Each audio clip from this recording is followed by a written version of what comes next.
오늘 우리에게 주신 하나님의 말씀은 신명기 21장 15절에서 23절 말씀인데요.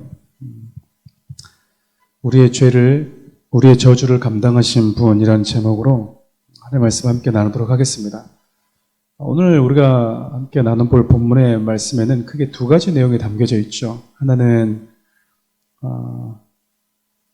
장자권을 어떻게 부여할 것인지에 대한 내용과, 그리고 부모를 거역하고 반역하는 자녀를 어떻게 처벌할 것인지에 대한 내용이 기록되어져 있어요. 첫 번째 내용을 살펴보면 한 사람에게 두 아내가 있었다라고 이야기를 하죠. 한 사람에게 두 아내가, 첫 번째 아내와 두 번째 아내가 있었는데 그 남자가 첫 번째 아내를 두 번째 아내보다 더 사랑한 거죠. 그런데 둘 다 아이를 낳았는데 자기가 좀 덜 사랑한 여인이 첫 번째 아들을 낳은 거예요. 그리고 자기가 사랑한 여인이 둘째 아들을 낳았다라는 거죠. 그럼 네가 사랑한다라는 그 이유 때문에 장자의 하나님이 부여하신 고유의 장자권을 네 임의로 바꿀 수 없다 라고 말씀하고 있는 거죠. 여러분, 이 내용 자체가 우리에게 주는 몇 가지 교훈들이 있어요. 첫째는 여러분, 한 남자에게 두 아내가 있었다라는 것 자체가 이게 좀 성경적이지는 않잖아요. 창세기 2장 18절 이하를 보면 하나님께서 아담을 창조하실 때 하와라는 한 아내를 주셨죠. 그리고 말라기 2장 15절 이하를 보면 하나님이 하나를 주신 이유에 대해서 말씀을 하고 계십니다. 그러니까 하나님께서 원하셨던 이 부부의 관계는 일부 다처제가 아니라 일부 일처제예요. 그런데 하나님은 지금 어떻게 보면 두 아내를 자기 아내로 삼고 있는 이 그런 사회의 어떤 부분들을 인정하고 있는 듯한 뉘앙스를 풍기는데, 그것이 아니고요. 인간의 연약함, 인간의 완악함, 인간의 약함을 하나님이 너무나 잘 아셨다라는 거죠. 그래서 그 속에서 또 다른 악을 하나님께서 방지하도록 하기 위해서 이 말씀을 하셨다고 보는 것이 더 좋아요. 하지 말라고 했는데 했어요. 그러면 하나님이 끝내버리는 것이 아니라 하지 말라고 해서 일부 다처제를 혹은 일부 이처제를 삼고 살아가는 사람이 있다면, 그런 사회 제도라고 할 때 하나님이 그 속에서 또 여인들이 또 다른 피해자가 되지 않도록, 또 다른 버림받는 소외된 자들 되지 않도록 특별히 여인들을 보호하기 위해서 남자들로 하여금 책임질 수 있도록 강력한 그런 부분들을 표현할 때가 많이 있습니다. 인간이 악하지만 그 악으로 인해서 더 큰 악을 범하지 않도록 하기 위한 조치라고 할 수 있겠죠. 또 하나는 하나님이 부여하신 절대적인 권한은 누구든지 바꿀 수 없다라는 겁니다. 내 임의로 바꿀 수 없다라는 거죠. 내가 누군가를 더 좋아하고 누군가를 더 사랑한다는 이유로 인해서 하나님이 부여하신 절대적인 권한을 내 임의로 바꿀 수 없다라는 겁니다. 두 번째 내용에 담고 있는 반역한 이 자식을 대하는 처벌법이에요. 여러분, 하나님은 이스라엘 나라를 세우셨죠. 각 나라마다 법이 존재하듯이 이스라엘도 법이 존재합니다.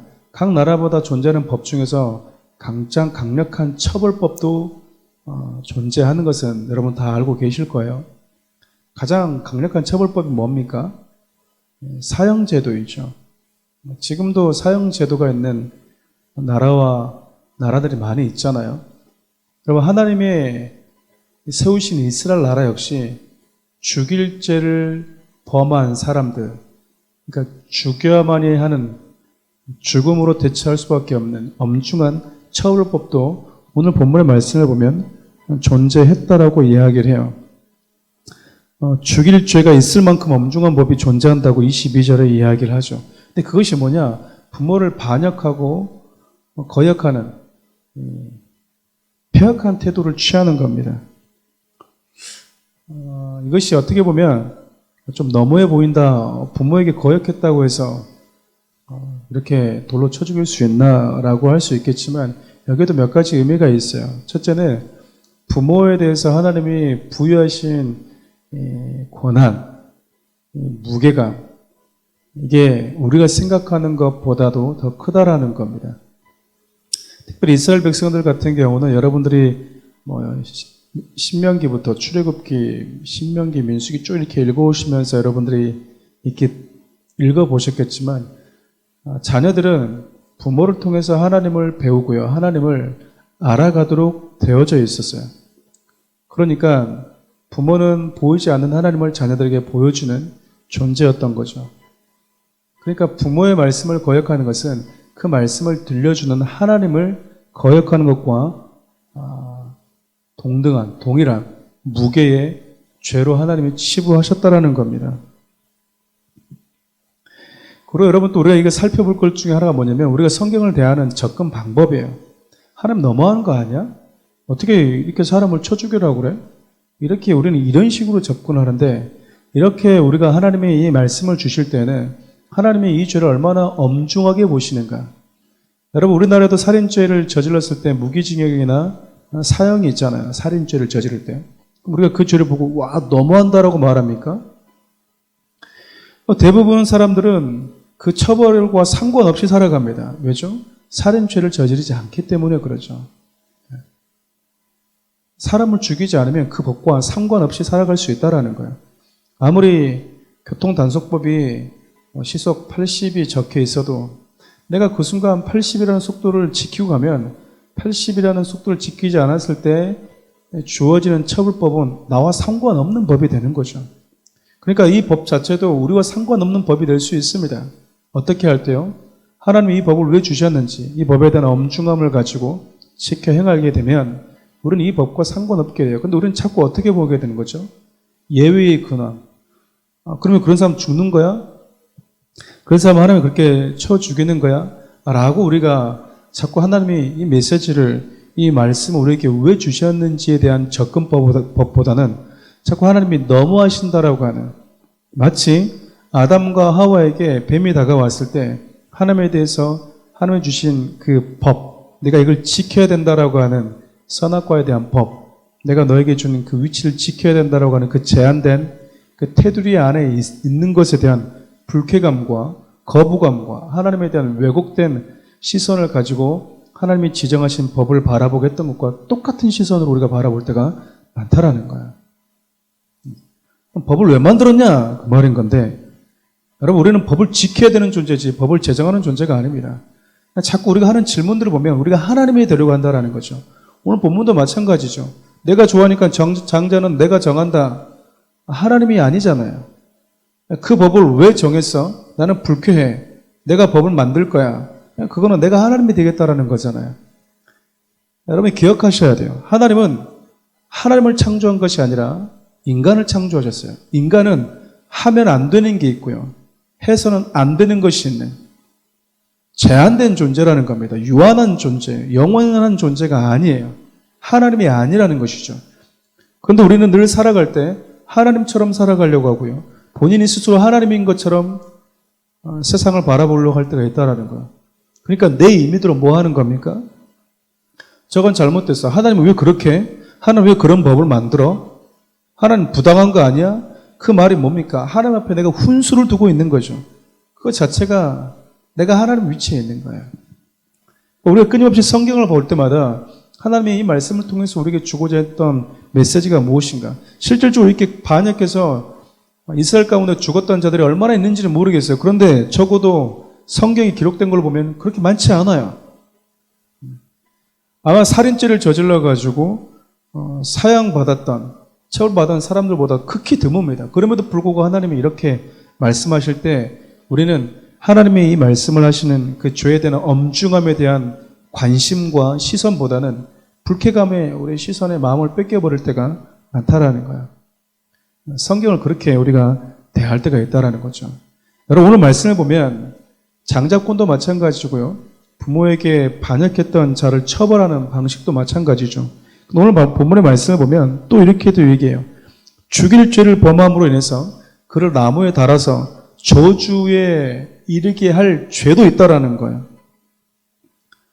사람이 만일 죽을 죄를 범함으로 내가 그를 죽여서 나무에 달았대요. 저주받았다는 이야기 아니겠습니까? 그래서 23절 보면 나무에 달린 자는 뭐 했대요?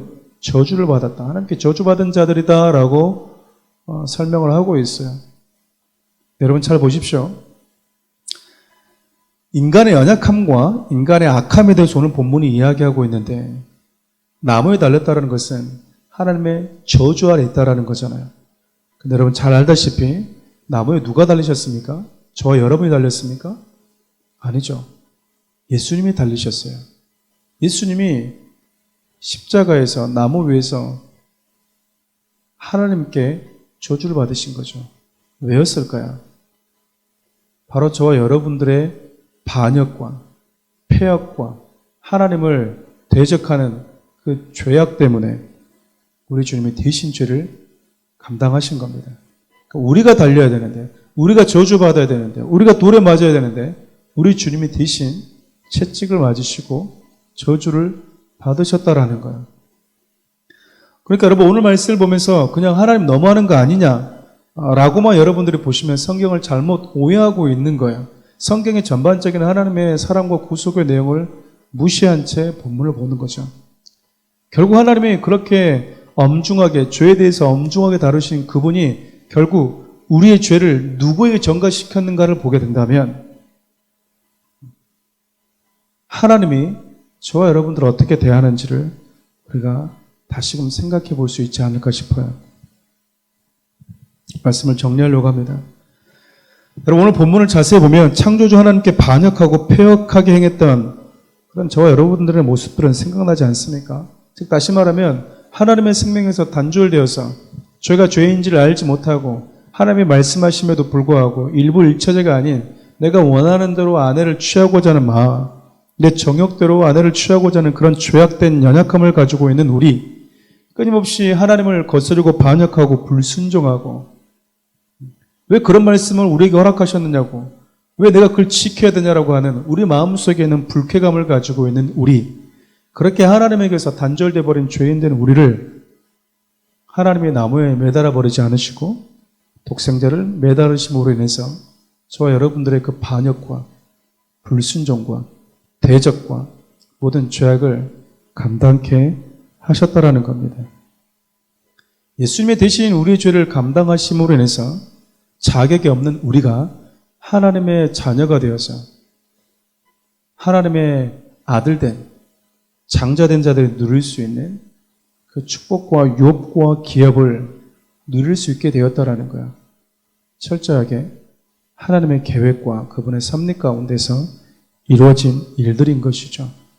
저는 여러분들이 오늘 이 말씀을 보면서도 무서운 하나님이 아니라 죄에 대해서 그렇게 하나님이 진노하시고 죄를 그렇게 싫어하시는 하나님, 죄가 그렇게 무거운 것이구나. 근데 그 무거운 죄를 감당해야 될, 짊어져야 될, 마땅히 처벌받아야 될 나를 처벌하지 않으시고 나를 저주하지 않으시고 대신 그 죄를 우리 예수님께 전가시킴으로 우리 예수님의 육체를 나무에 매달으심으로 인해서 저와 여러분들의 모든 죄를 감당하시고 당신의 자녀라는 특권을 허락하셔서 미움받아야 될 자식임에도 불구하고 저와 여러분들을 당신의 유업을 이룰 수 있는 자녀로 삼아주신 그 하나님의 은혜를 여러분들이 오늘 말씀을 통해서 생각하고 또 오늘 하루 살아가면서 그런 은혜를 베푸신 주님의 은혜를 깊이 생각할 수 있는 시간이 될 수 있기를 바랍니다. 기도하겠습니다. 하나님, 우리는 약하고 또 악합니다. 그리고 우리 안에 늘 하나님이 정하신 말씀에 대해서 겸손하게 순종하기보다는 거부감을 가지고 있고요.